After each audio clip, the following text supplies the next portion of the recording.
Grand merci, peuple de Dieu. Alléluia. Vous savez, nous sommes très heureux. Papa, je vais vous rassurer que nous sommes très heureux d'être avec Wesley, votre fils biologique, que nous vous avons arraché depuis un certain temps. Alléluia. Et il est l'un des membres de l'équipe de leadership de Shammah Church. Alléluia. Il est vraiment une bénédiction pour cette église et pour les peuples répandus à travers les 5 continents. Vraiment que Dieu soit béni pour nous l'avoir donné. Veuillez vous asseoir. Et maman, merci parce que aujourd'hui vous allez comprendre quelque chose, quelle est la place que nous donnons aux mamans. Que le nom du Seigneur soit glorifié. Alléluia. Et nous voulons saluer également tous nos bien-aimés qui sont sur Internet. Nous sommes très heureux de vous voir aujourd'hui. Que le Seigneur vous bénisse. Vous savez, Dieu travaille dans la complémentarité. Dieu n'est pas limité à quelque chose. Et je vais dire au peuple de Dieu que cette saison t'appartient.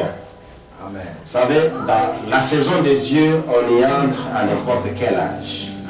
Josué et Caleb avaient l'un 80 ans et l'autre 85 ans lorsqu'ils entraient avec la nouvelle génération, parce qu'on parle de l'ancienne génération qui était sortie de l'Égypte, qui était morte dans le désert. Mais Josué a 85 ans et Caleb a 80, Josué avait 80, Caleb avait 85.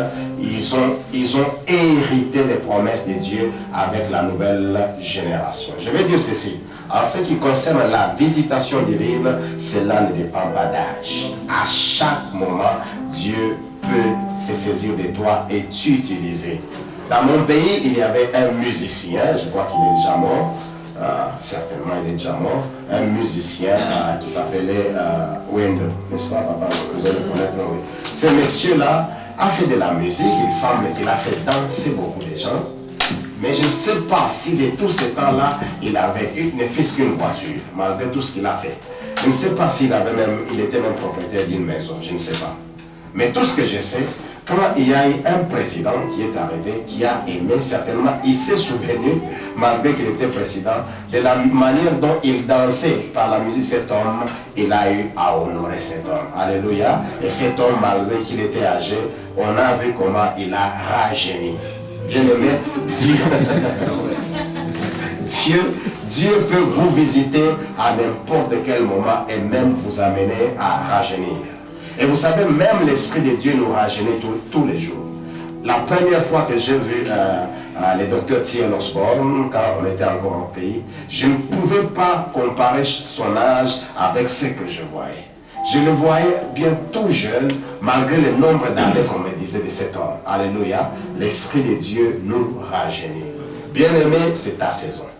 Alléluia. Et nous sommes en train de traverser l'église, nous sommes en train de parler de la puissance. Nous sommes en train d'entrer dans la saison de puissance. Et si je ne parle pas de la puissance, le fait que tu passes à côté de certaines personnes, ils tombent. Je ne parle pas de la puissance, du fait que quand tu fais quelque chose, c'est du tic au tac, non. Je parle de la puissance dans tous les domaines possibles. La puissance de la préparation, parce que quand vous êtes bien préparé et que vous rencontrez une bonne opportunité, c'est le succès qui commence. Je parle de la puissance des idées. Nous avons dit ceci, Dieu donne à chacun les dons. À certains, il a donné les dons de prophétie et d'autres. Et la puissance des idées consiste à avoir une idée qui bénit. Et Dieu peut te donner une idée qui change ta vie. Alléluia. Et il y a plusieurs. La puissance de l'attitude. Je répète, bien-aimé dans le Seigneur, une mauvaise humeur peut vous faire rater une opportunité importante de la vie. Voilà pourquoi vous devez être puissant dans l'attitude. Alléluia. Avoir une bonne attitude. Une bonne attitude envers les parents, une bonne attitude envers les amis, une bonne attitude envers les enfants, une bonne attitude envers les dirigeants, une bonne attitude au travail.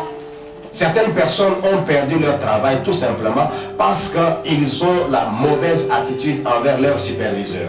Tu vois ton superviseur qui fait du travail, tu lui dis, mais effectivement, cet homme ne m'aime pas. Au fait, aussi longtemps que tu développes cela, tu verras que cet homme ne t'aime pas. Et un jour, tu vas te retrouver que tu es chassé du travail. Voilà pourquoi, quand nous parlons également de la puissance économique, nous parlons de la puissance financière.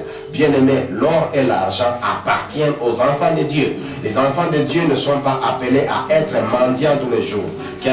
David a dit, j'ai été jeune, j'ai vieilli, tout ça. Je n'ai pas vu les justes mendier. Mais un jour, je me suis étonné, un petit garçon de 19 ans, il a commencé à prier. Il dit, mon Dieu, j'ai été jeune, j'ai vieilli. Je dis, non, petit, tu n'as que 20 ans. Alléluia. Quand est-ce que tu as vieilli, quand tu as été jeune? Tu n'as que 20 ans. Donc, calme-toi, tu feras cette prière après. Cette prière concerne les adultes. Alléluia.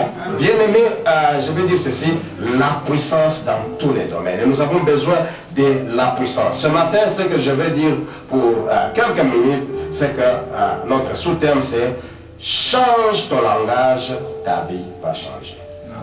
Alléluia. Change ton langage et ta vie changera. Lisons Matthieu 12.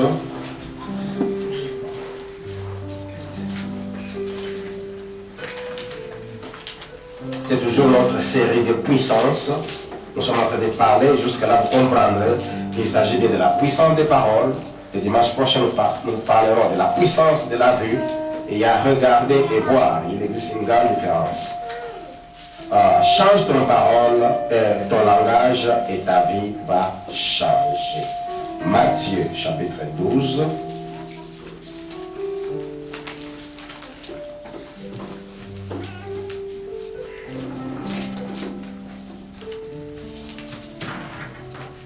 Matthieu, c'est le premier livre de l'Ancien Testament.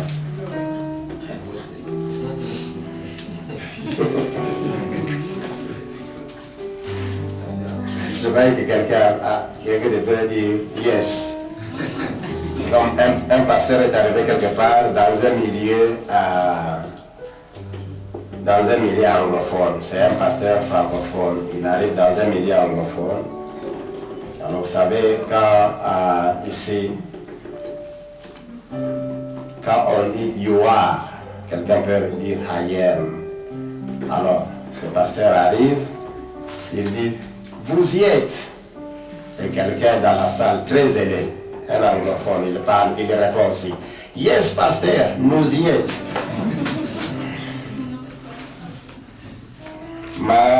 Matthieu chapitre 12, verset 33, nous lisons.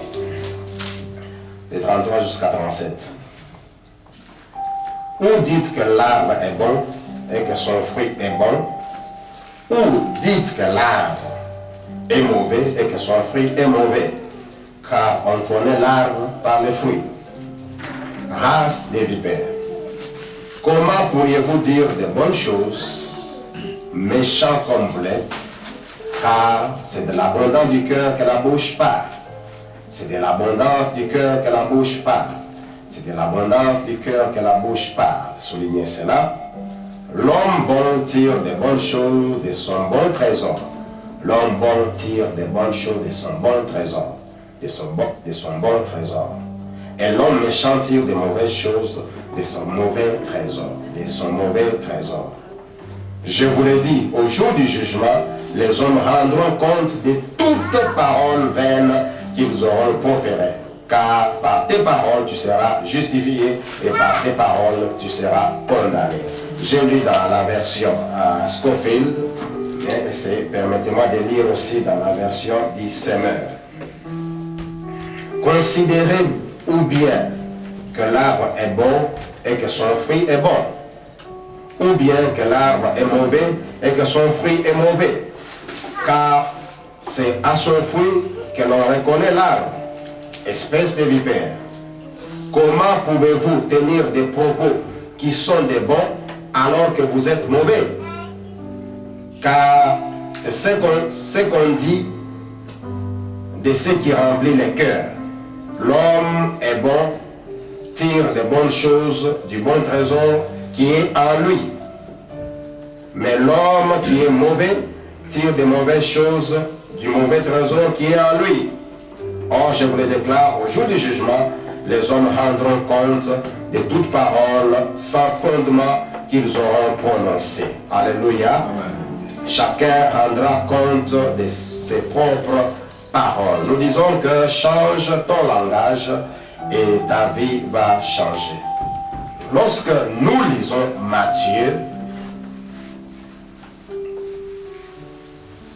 Matthieu 12, qui parle du trésor et qui parle du langage.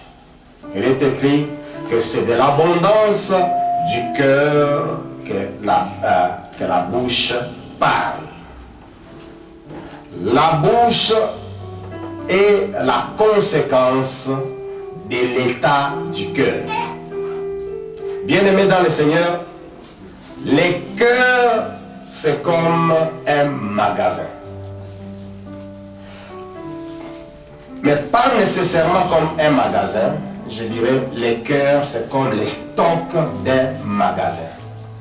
Et la force du magasin se trouve dans son stock. Il peut y avoir plusieurs clients qui entrent dans un magasin et terminer les articles qui sont exposés. Tant que ce magasin n'a pas un stock favorable, eh bien, il n'y aura plus rien à présenter. Alléluia. Amen. Mais tant que ce magasin a un stock bien rempli, quand bien même des clients entrent, eh bien, ils prennent, mais le magasin demeure toujours fort. Tout simplement parce qu'il y a quelque chose dans les stocks. Bien-aimé dans le Seigneur, et la Bible dit, là où est ton trésor, là est ton cœur. Les bonnes choses viennent du trésor que vous avez. Des mauvaises choses viennent du trésor que vous avez. Et les trésors que vous avez, selon la Bible, c'est les cœurs. Alléluia. Les cœurs, c'est comme également une terre. Il ne peut produire que ce qu'il a reçu. Là, Jésus parle de ce semeur qui est arrivé, qui a jeté sur des différentes terres. On parle qu'il y a une terre qui a produit 40, une autre qui a produit 30, une autre qui a produit 60, une autre qui a produit 100. Et le Seigneur voudrait nous amener à avoir des cœurs qui produisent le maximum possible. Et pour produire le maximum possible qui puisse changer notre vie, bien aimé, nous devons nous rendre compte et tenir compte de ce que nous sommes en train d'emmagasiner. Alléluia. De ce que nous sommes en train de faire entrer. Ce que tu fais entrer, c'est ce qui va déterminer ce que tu vas faire sortir. Voilà pourquoi la Bible dit, c'est de l'abondance du cœur que la bouche parle. Un jour, pendant que j'étais en Afrique, j'étais en train de traiter avec une sœur qui venait me voir à tout moment. Et chaque jour, quand elle venait, je vais vous dire en passant, bien aimé, que les changements dépendent de vous-même.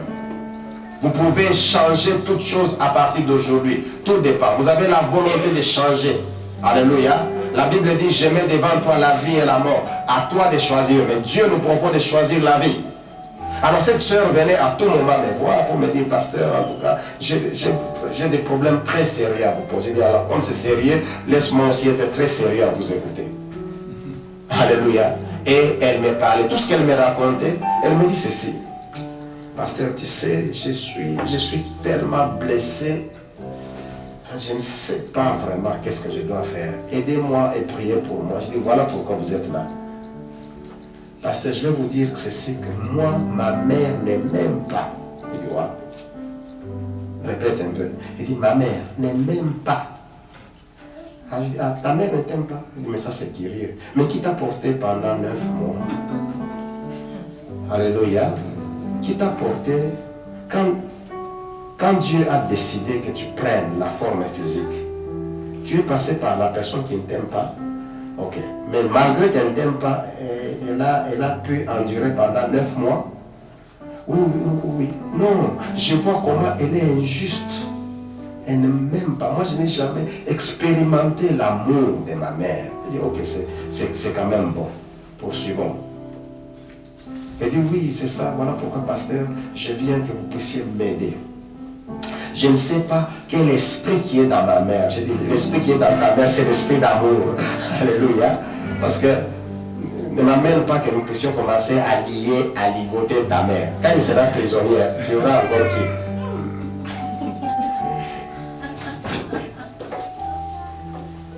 J'ai compris son état. Alors voici ce que je lui avais dit. Je crois que cette histoire, il y a 10 ans passés, 9 ans passés. J'ai dit ceci, écoute ma soeur, change ton langage.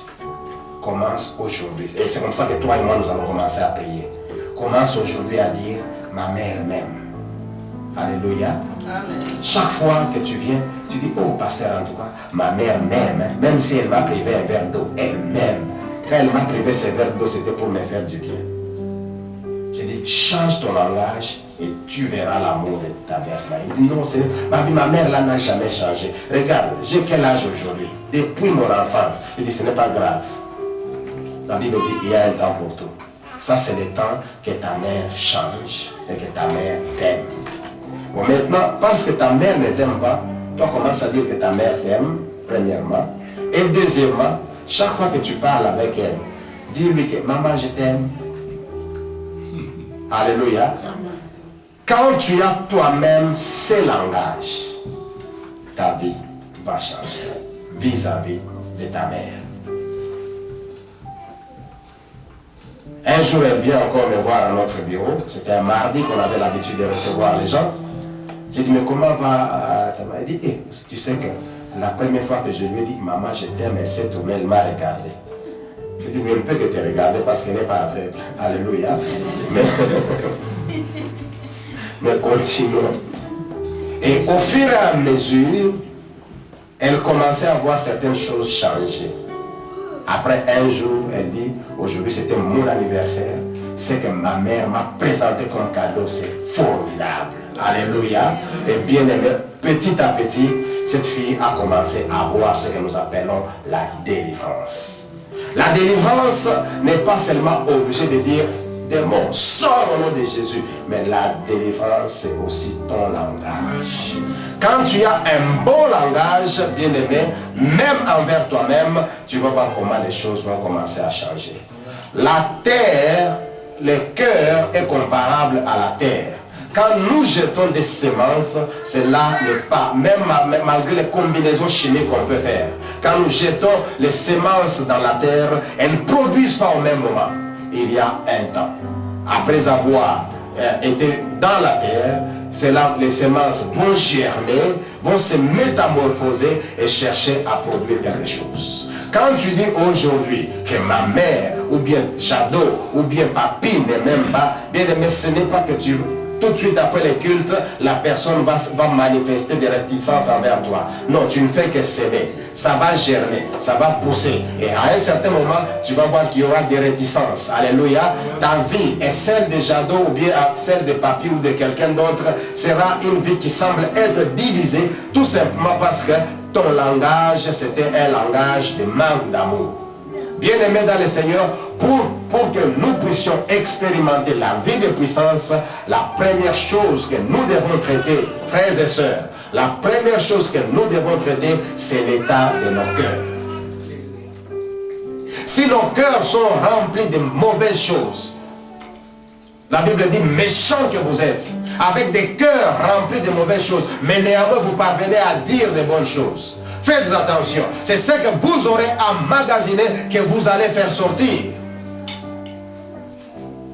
Chaque fois que tu es en train d'emmagasiner l'amour, bien aimé, tu vas sortir l'amour. Si tu emmagasines la haine, tu vas sortir la haine.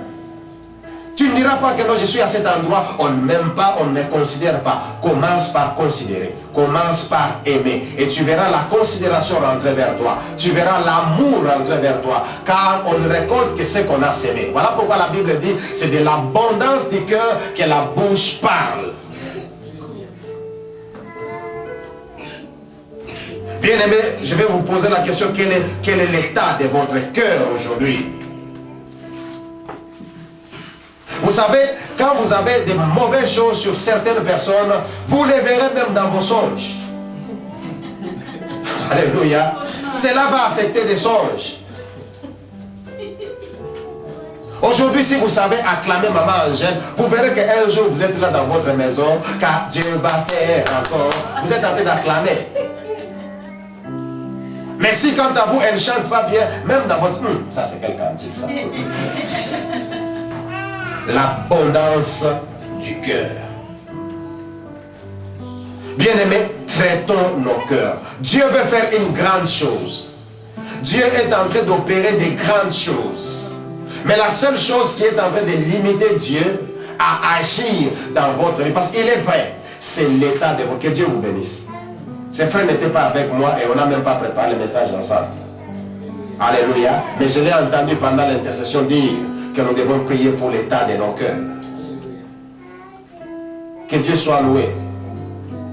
Parce que cela revient, bien aimé. Dieu veut traiter. La guérison divine dont nous avons besoin, c'est d'abord le traitement des cœurs. Un jour, une femme m'a vu pour qu'on puisse prier. Il dit, pasteur, je voudrais bien que vous puissiez prier parce que ça fait, depuis que je suis marié, aujourd'hui ça fait plusieurs années, je n'ai pas d'enfant. Mais pasteur, aidez-moi à prier. Il dit, ok, nous allons prier.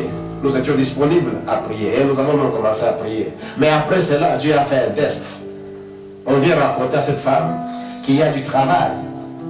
On vous trouve du travail quelque part et ce travail-là, vous allez garder un mongol,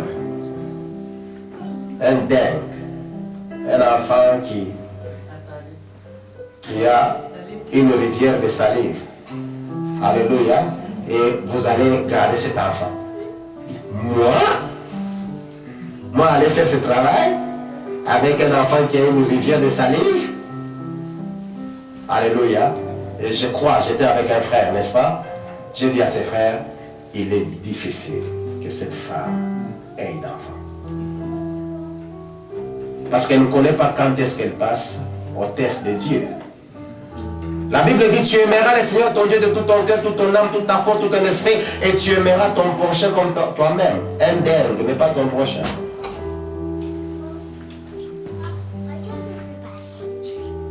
Savez-vous comment cet enfant, malgré qu'il soit mongol, comment ses parents l'aiment? Et toi, tu dis, non, pas celui-là. C'est de l'abondance du cœur. Donc ton cœur, à vrai dire, n'est pas prêt à recevoir. Alléluia. Voilà pourquoi, bien-aimé dans le Seigneur, j'aimerais que chacun de nous commence à traiter son cœur. Traite ton cœur avec Dieu. La Bible dit, garde ton cœur plus que toute autre chose. Le Seigneur n'a pas dit, je garderai ton cœur plus que toute autre chose. Il te laisse toi-même le pouvoir de garder ton cœur. Il est Dieu, il est capable. Chaque fois que ton cœur a des problèmes, il peut venir soutenir ses cœurs. Mais il te dit, toi, garde. Et moi, je vais agir. Quel est l'état des cœurs que nous présentons aujourd'hui? Un cœur d'amour, un cœur de haine, un cœur de conflit, un cœur de paix. Quel est le cœur que nous voulons? Vous savez, il y a certaines personnes qui viennent comme conseillers. Il y a quelques jours, j'ai parlé avec mon père dans le ministère. Pendant que je parlais, j'ai senti vraiment que cet homme m'a amené la paix. Et j'ai béni le Seigneur parce qu'il me l'a donné comme père dans ce travail. Mais attention avec ce que vous emmagasinez. Il y a d'autres personnes, quand ils viennent dans votre vie, c'est qu'ils vous parlent. Ça vous énerve davantage. Bien-aimé, n'emmagasinez pas ces choses. Laissez. Quand bien même cela paraît comme un conseil. Parce qu'un véritable conseil apporte la paix. Un véritable conseil apporte la guérison. Un véritable conseil apporte la joie. Un véritable conseil apporte l'amour. Quand il y a quelque chose qui commence à apporter la haine, refusez cela. Parce que quand vous allez emmagasiner cela, vous finirez par sortir cela. Et cela sera la haine que vous allez partager. Tout ce qui brille n'est pas l'or. Ce n'est pas quand quelqu'un vient qui donne, il peut venir même sagement, il vous parle. Mais quand il est en train de vous parler, il vous détruit. C'est comme parfois que j'ai remarqué dans les deuils. Ici, le système de deuil, c'est que vous trouvez les gens en train de pleurer peut-être silencieusement. Mais j'aime le système de deuil chez nous. Dans le système où parfois on sait toute la généalogie.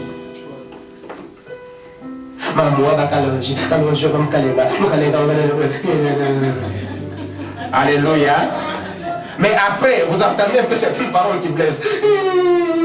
Ça, c'est la personne qui vient vous consoler. Quand je vois celui qui est parti vraiment, en attendant son père est déjà mort. Hein? Maman, ce fils vraiment, c'était la photocopie de son père.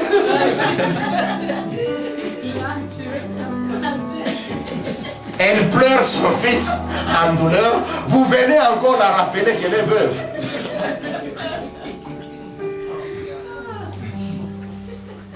Mais certaines personnes viendront aussi au même moment. Même s'ils ne se lamentent pas trop. Écoute, que Dieu te bénisse. Le Seigneur sait pourquoi ceci t'est arrivé. C'est Dieu qui donne, c'est Dieu qui retire. À Dieu soit la gloire. Amen. Alléluia. Et pendant ce temps-là, malgré les douleurs que tu as perdues, tu sens la paix revenir. Dieu voudrait que tu aies ce cœur-là. Quand tu parles, tu amènes espoir. Quand tu parles, tu amènes guérison. Quand tu parles, tu amènes la joie. Bien-aimé, avant que toi tu sois à la sortie, sois d'abord quelqu'un qui soit à mesure de bien emmagasiné. J'aimerais que le magasin de ta vie, les stocks de ta vie qui s'appelle cœur, soient traités ce matin. Alléluia. Que le Dieu de gloire traite nos cœurs. J'aimerais que nous puissions nous lever là où nous sommes pour prier. Bien-aimé, nous sommes en train de parler de la puissance. La puissance dont nous parlons devra amener la lumière dans nos vies. Là où il y a les ténèbres, la Bible dit les ténèbres ne régneront pas toujours. Là où il y a les ténèbres, que la lumière entre. Ce matin, j'aimerais que Dieu, que toi-même tu puisses prier pour ton cœur encore une fois. Tu dis Seigneur, guéris mon cœur. Parce que c'est que, parce que ta bouche a des choses qui doivent faire sortir. Il y a des gens qui attendent que tu puisses les bénir. Vous savez parfois, avec tout ce que nous méditons tous les jours, je vais te dire, il y a les insomnies que tu es en train de faire.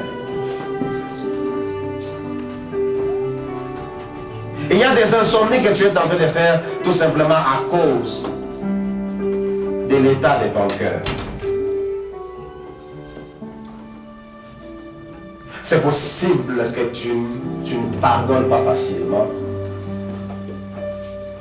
Dieu voudrait traiter ton cœur. C'est possible que tu as développé l'égoïsme. N'oublie pas que la Bible dit, à celui qui a, on donnera encore. À celui qui n'a pas, on va retirer. Mais ceci s'applique comment? Quand tu fais ce que la Bible dit également, il y a plus de bonheur en donnant qu'en recevant. Amen. Alléluia. Amen. Plus tu donnes, plus tu as le bonheur.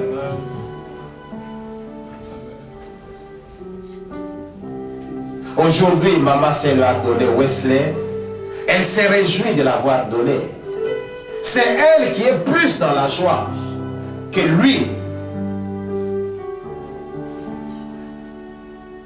Si on veut regarder l'état des cœurs, vous allez voir comment la maman est plus dans la joie que le fils même. Parce que c'est elle qui a donné. Elle se réjouit d'avoir et de voir ses fils. Se souvient quand peut-être elle lui disait qu'attention, ne saute pas les murs des voisins. Quand peut-être elle disait ne fais pas ceci, ne fais pas cela. Quand on pouvait venir l'accuser, mais c'est elle qui était en train de tout recevoir.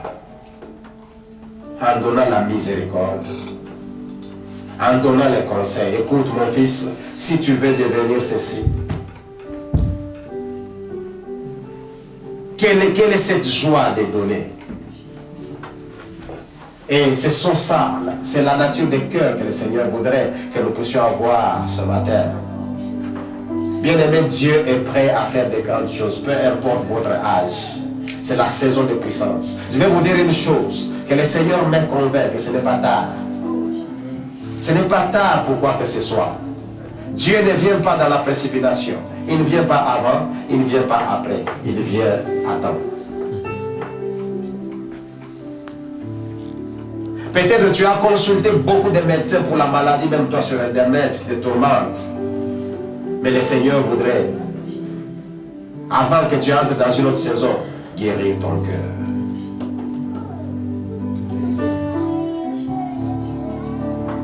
J'aimerais que chacun prie son cœur. Et si tu remarques que tu n'as que de mauvaises choses que tu sors, ce matin, tu vas prier que tu puisses emmagasiner de bonnes choses. Et plus tu emmagasines de bonnes choses, plus tu vas engendrer de bonnes choses.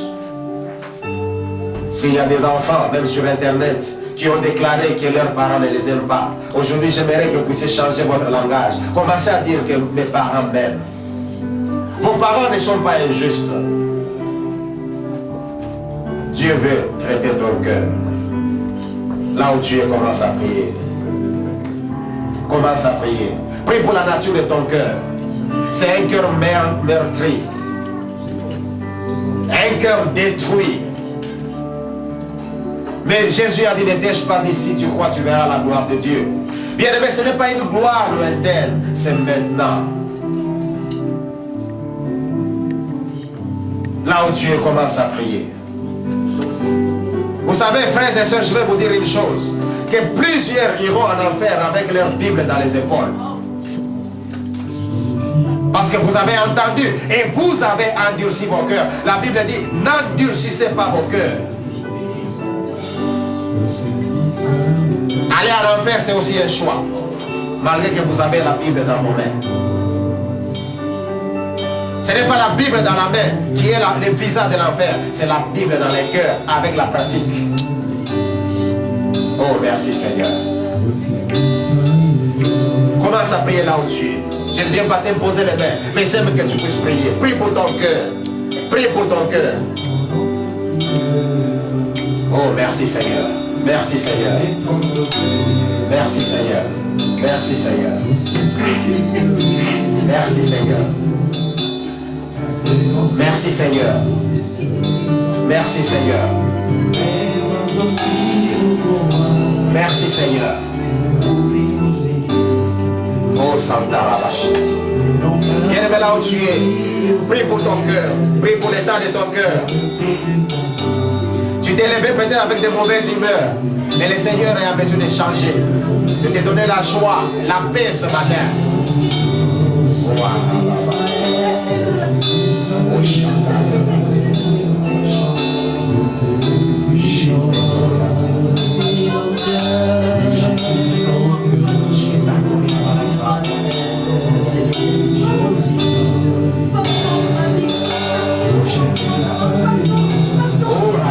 Prie pour ton cœur, prie pour l'état de ton cœur, ces cœurs meurtris, ces cœurs qui se tourmentent. Dieu veut te guérir, Dieu veut te guérir, Dieu veut te guérir. Et si quelqu'un se sent très lourd dans son cœur, approche devant. Mais pendant ce temps, certaines personnes peuvent se tenir deux à deux. Commencez à prier, prie pour l'état de cœur de ton voisin. Alléluia. Mais je vais aussi te soutenir. Tu sens ton cœur rempli de pleurs, rempli d'amour.